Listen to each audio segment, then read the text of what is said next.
नमस्कार दोस्तों। यूएन के प्रमुख एंटोनियो गुटेरेस ने इजरायल और हमास संघर्ष में मारे जा रहे आम लोगों को लेकर एक बयान दिया और यहां पर इजरायल विरोध में खड़ा हो गया।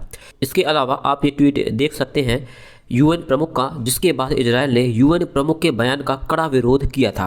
देखिए, 7 अक्टूबर को संयुक्त राष्ट्र के सुरक्षा परिषद के सत्र में बोलते हुए गुटेरेस ने इजरायल पर हमास के हमले की निंदा तो की, लेकिन हमास ने जो कदम उठाया वो सही नहीं था। उसके अलावा गुटेरेस ने यह कहा कि नागरिकों को मारना, बंधक बनाना गलत है। इसके अलावा लोगों के घरों को निशाना बनाकर रॉकेट लॉन्च करना भी उचित नहीं ठहराया जा सकता।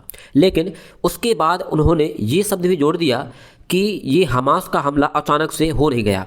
फिलिस्तीनी बीते 56 साल से दम घुटा देने वाले कब्जे में रह रहे हैं। और देखिए, जब एंटोनियो गुटेरेस ने ऐसा बयान दिया तो इजरायल की तरफ से प्रतिक्रिया आनी ही आनी थी। संयुक्त राष्ट्र में इजरायल के राजदूत हैं गिलाड अर्डन, उन्होंने ट्विटर पर ये तक कह दिया कि एंटोनियो गुटेरेस को इस्तीफा दे देना चाहिए। अब देखिए, इन दोनों के अपने अपने नज़रिए हैं, लेकिन गाजा की आम आबादी जरूर इन सब में पिस रही है। इसलिए हाल ही में हमने देखा भी है कि इंडिया ने गाजा की आम आबादी के लिए ऐड भेजी है। इसमें इंडिया ने 6.5 टन मेडिकल ऐड और 32 टन की डिजास्टर रिलीफ मटेरियल भेजे हैं। और ये जो इंडिया ने हेल्प भेजी है ये इजिप्ट के थ्रू होकर जाएगी।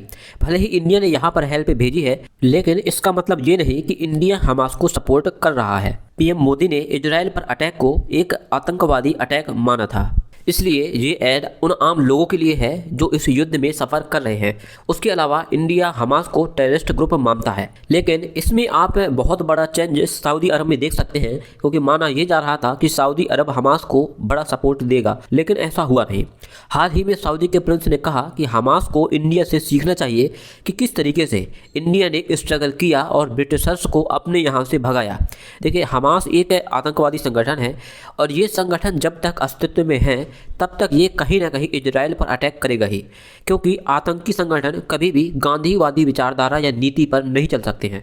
तो हमास जैसे आतंकी संगठन से ये उम्मीद करना कि ये गांधीवादी नीति अपनाएंगे, ये पूरी तरीके से फ्लॉप आइडिया है। लेकिन बात यहाँ पर आती है गाजा के आम लोगों की।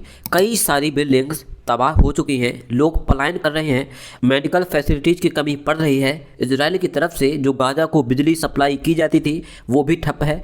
उसके बाद जब इजरायल ने गाजा के नॉर्थ एरिया को खाली करने के लिए कहा तो आम लोगों की समस्या और भी ज़्यादा बढ़ गई थी। बहुत सारे सिविलियंस गाजा को छोड़ना तो चाहते हैं, लेकिन उनके पास ऑप्शन नहीं है। तो सवाल ये उठता है कि अब आगे होगा क्या है। तो देखिए, इजरायल का गाजा को कब्जाना इतना आसान है नहीं। उसका कारण है कि वहाँ की जो मेजॉरिटी पॉपुलेशन है वो मुस्लिम है, और ऐसे एरिया को कब्जा कर पाना बहुत मुश्किल होता है जहाँ पे आम लोगों का सपोर्ट नहीं या ना के बराबर होता है। तो पॉसिबिलिटी यहाँ पर बहुत ज़्यादा ये है जल्द ही इजरायल और हमास को बातचीत की टेबल पर लाया जाए, या ये भी हो सकता है कि उस समय तक इजरायल कुछ एरिया हमास का कब्जा कर ले। तो दोस्तों, वीडियो आपको कैसा लगा? पसंद आया हो तो लाइक कीजिए, सब्सक्राइब कीजिए। मिलते हैं नेक्स्ट वीडियो में। जय हिंद, जय भारत।